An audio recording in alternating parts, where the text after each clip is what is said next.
Olá pessoal do segundo ano, tudo bem com vocês?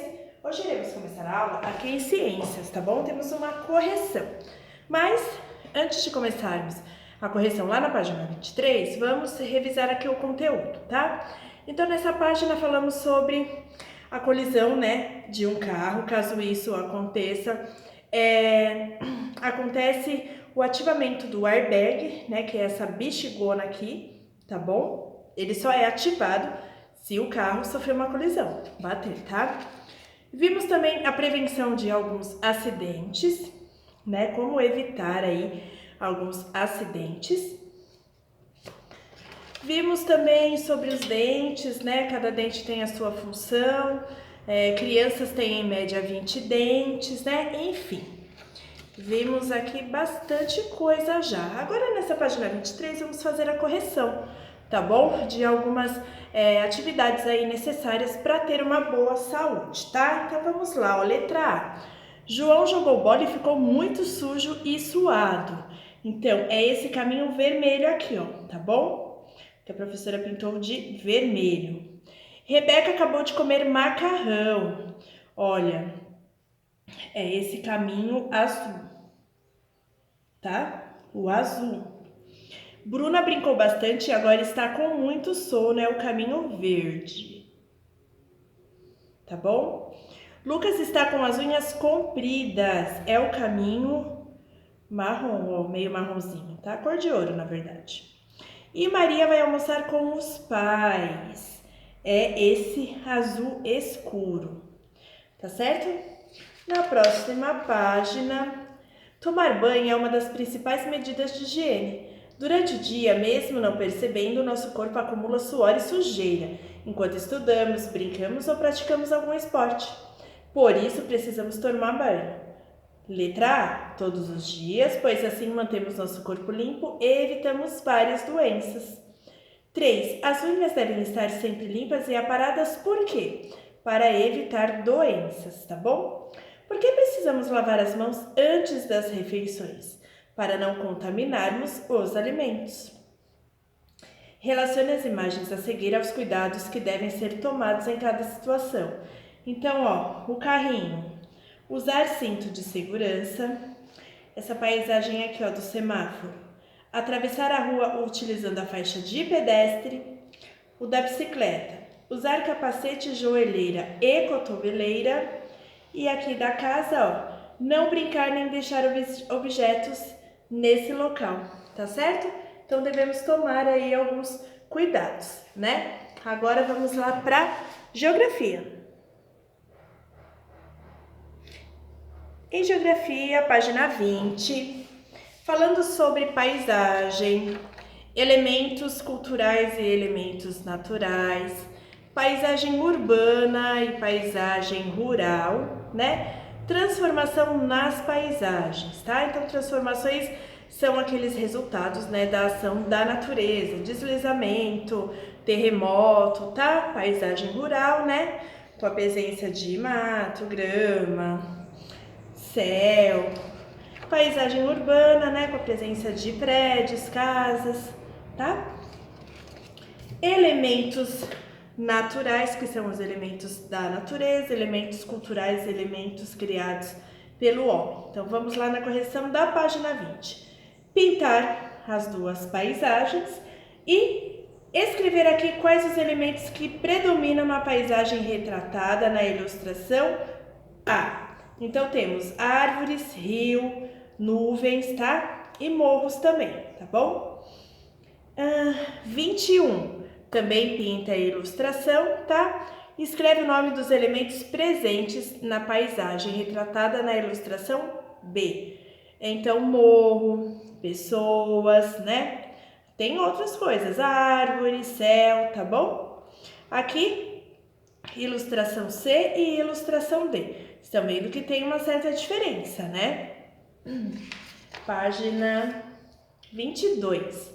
O que aconteceu com a paisagem retratada nas ilustrações A, B, C e D? Para responder, troque ideias, depois registre suas conclusões. Nós concluímos que o ser humano modificou a paisagem, tá bom? Então, ali está mostrando, né, essa modificação da paisagem.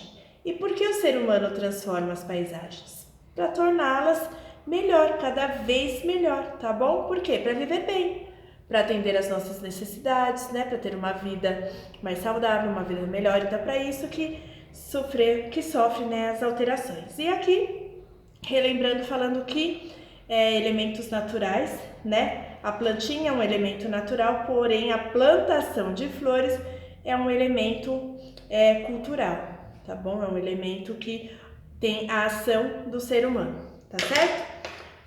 Bom, vamos lá para matemática. Em matemática, na página 47, ainda falando sobre, né, medidas não padronizadas, que são aquelas medidas onde nós utilizamos os passos, a palma da mão, tá bom? Diferente da medida normal, né, onde o adulto usa régua, metro, tá? Falamos também aqui sobre a multiplicação, né, sobre as cédulas do nosso dinheiro do real, sobre dobro e triplo. Então, muito bem, relembrando isso, aqui na página 46 era para vocês fazerem um exemplo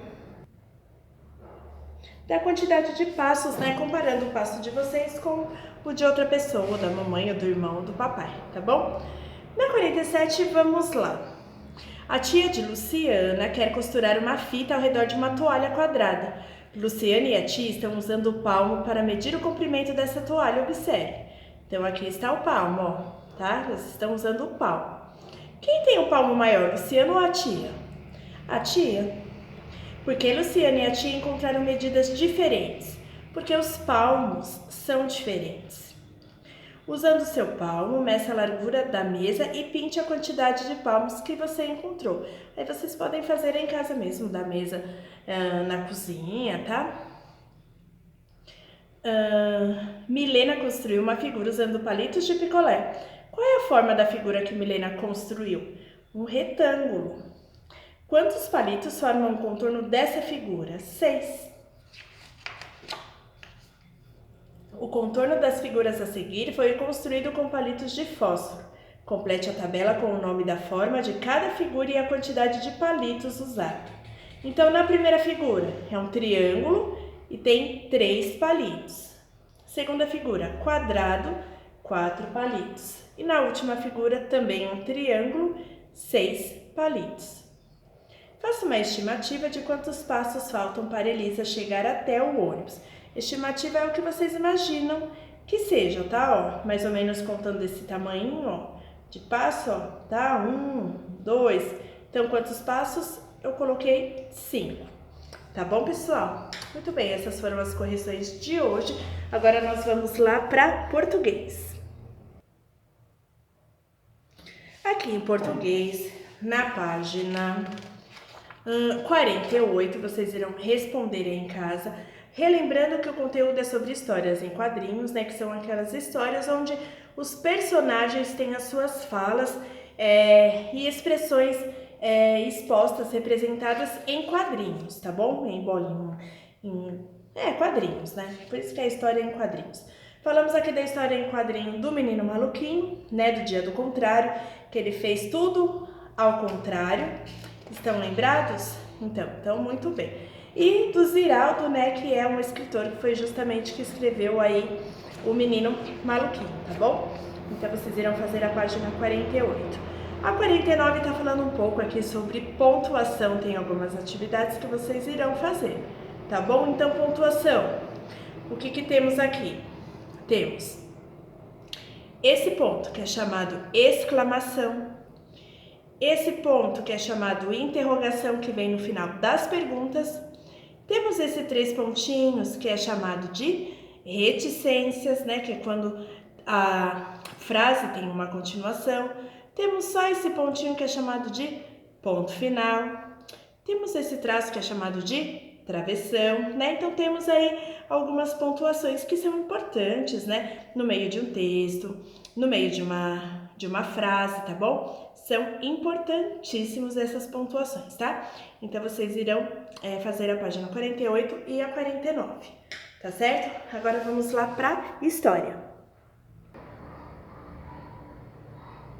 Em História, na página 18, ainda falando sobre a transformação aí de alguns objetos, né, da antiguidade. Falamos também sobre aí as mudanças que ocorreram desde os tempos dos nossos avós até hoje em dia, né? Essa página nos mostra aqui o vestimento dessas pessoas, aqui a câmera fotográfica, né? O tipo de automóvel daquela época, né? Então as pessoas se vestiam diferentes, brincavam diferentes, quer dizer, muitas coisas mudaram e muitas coisas também permaneceram, tá bom? São histórias, né? Histórias que já passaram, que nós vivemos hoje e com certeza quando vocês tiverem os filhos de vocês já será uma outra história e é assim que vai acontecendo, tá bom? A mudança dos tempos. Então, esse texto aqui, o autor fala um pouco de como era, né, na sua infância, né, que ele não tinha geladeira,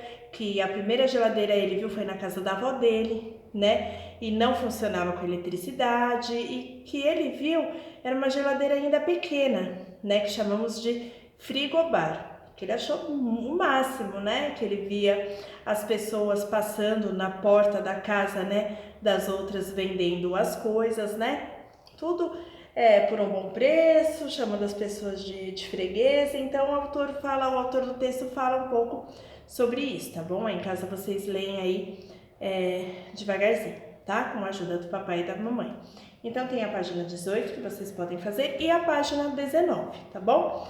Aqui na questão 4, tá? Fazendo algumas perguntas que vocês podem responder aqui, ó, no espaço que tem mesmo, tá? Perguntando se na atualidade, né? Como que as pessoas compram esses itens? Esses itens que o autor cita no texto, falando que as pessoas passavam na rua vendendo fruta, gelo, roupa, né? E hoje em dia existem vendedores que passam na porta, né? Das outras pessoas, dos moradores. O que vocês acham? Que existe ou não existe? Então é isso que é para vocês responderem aqui, tá bom? Só isso pode ser no livro mesmo, tá? Então façam a página 18 e a 19, tá certo? E até a próxima aula, segundo ano.